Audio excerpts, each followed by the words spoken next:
Irritable bowel syndrome, a unique holistic approach to the diagnosis and cure of IBS.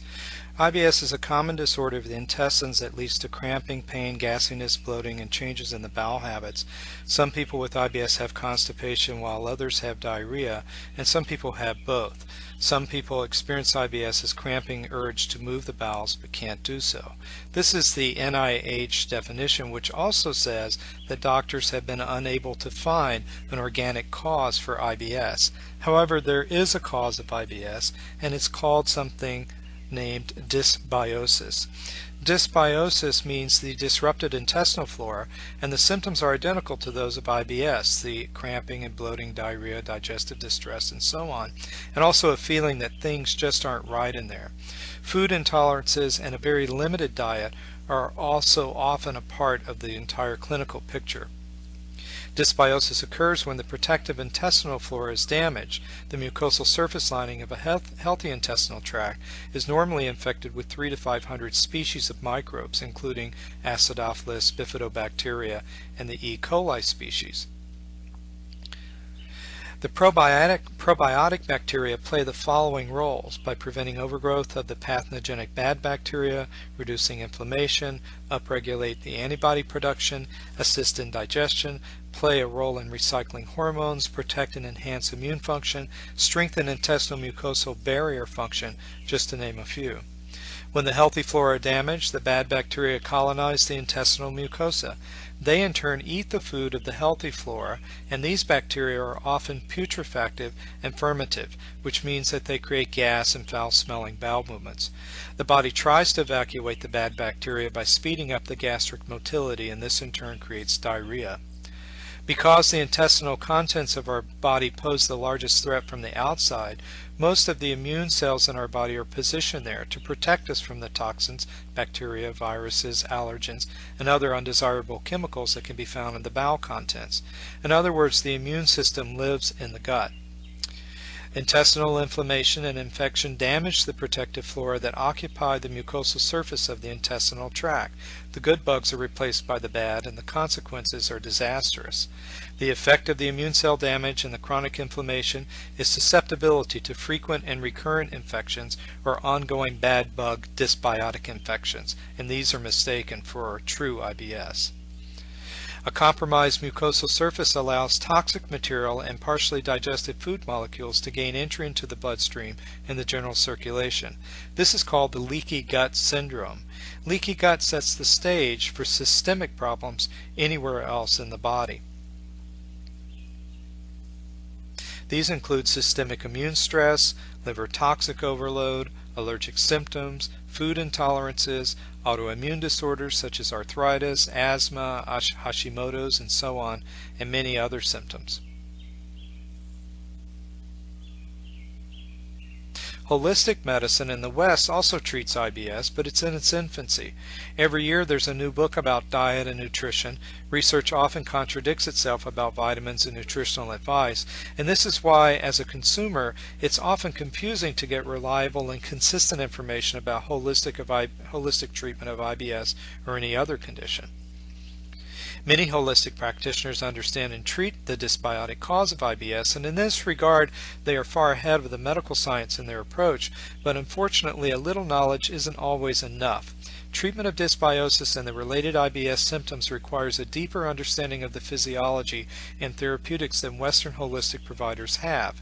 Therefore, after curing dysbiosis, it often comes back again in its full force.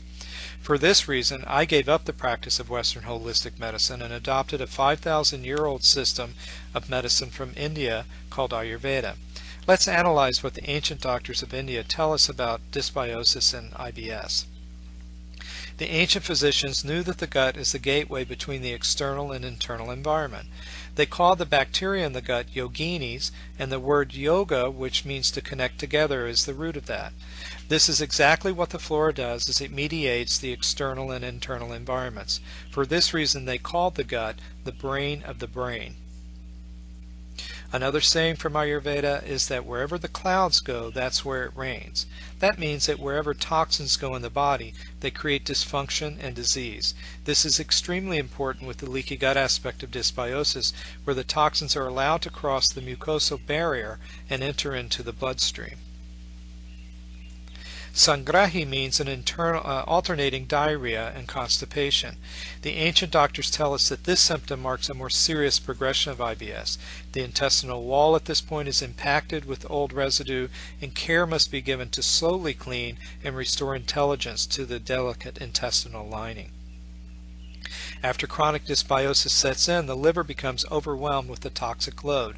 Its ability to function intelligently, that means what to filter and what to allow into the bloodstream, is compromised. The liver becomes dumb or tired, and this allows reactive toxins to circulate throughout the body. This sets the stage for many other diseases.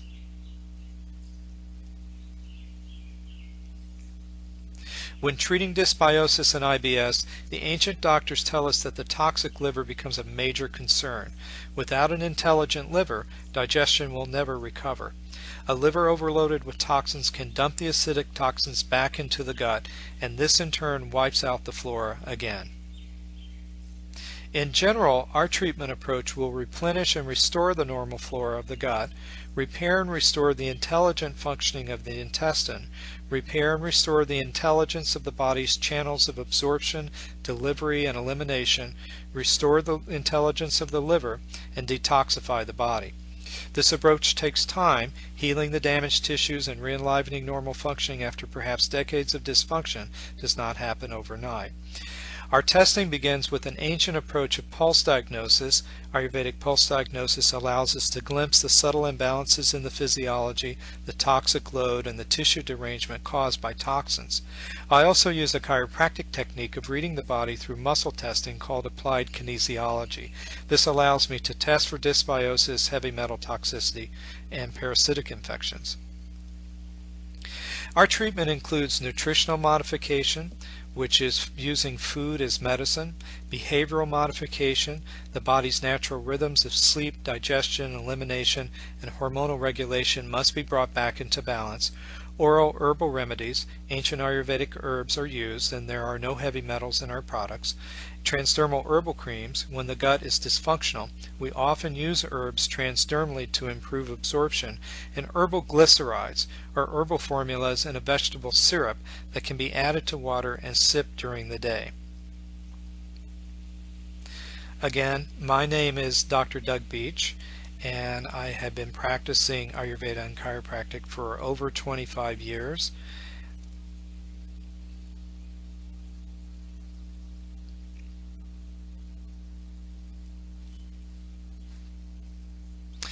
And for more information, you can contact me at this phone number.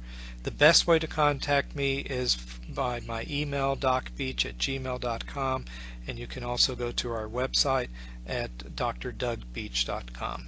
Thank you for watching this presentation.